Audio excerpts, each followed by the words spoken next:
बिस्मिल्लाहिर्रहमानिर्रहीम। अस्सलामुअलैकुम।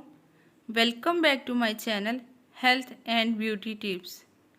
आज की वीडियो में हम आपको बताने जा रहे हैं कि आँखों की हिफाजत कैसे करें, क्योंकि आँखें खुदा की तरफ से एक अनमोल तोहफ़ा है जिनकी हिफाजत करना बहुत ज़्यादा ज़रूरी है।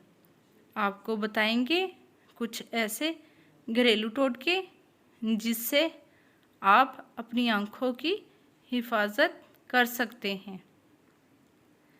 टमाटर का रस और नींबू का रस, 1 चम्मच टमाटर के रस में आधा चम्मच नींबू का रस मिलाएं और इसको हलकों पर लगाएं। इसको 15 मिनट के लिए लगा रहने दें, फिर ताज़ा पानी से धो लें। दूध, आधा कप ठंडे दूध में 2 कॉटन पैड भिगो लें। इनको अपनी आँखों पर रखकर लेट जाएं। 15 मिनट बाद मुंह धो लें।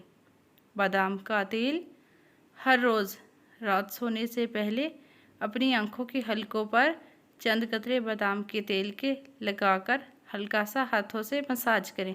इसके बाद सो जाएं और अपने मामूल के मुताबिक मुंह धो लें। ये अमल रोज़ाना करें जब तक हल्की ख़त्म ना हो जाए। मज़ीद टिप्स के लिए चैनल को सब्सक्राइब करें, वीडियोस को लाइक करें।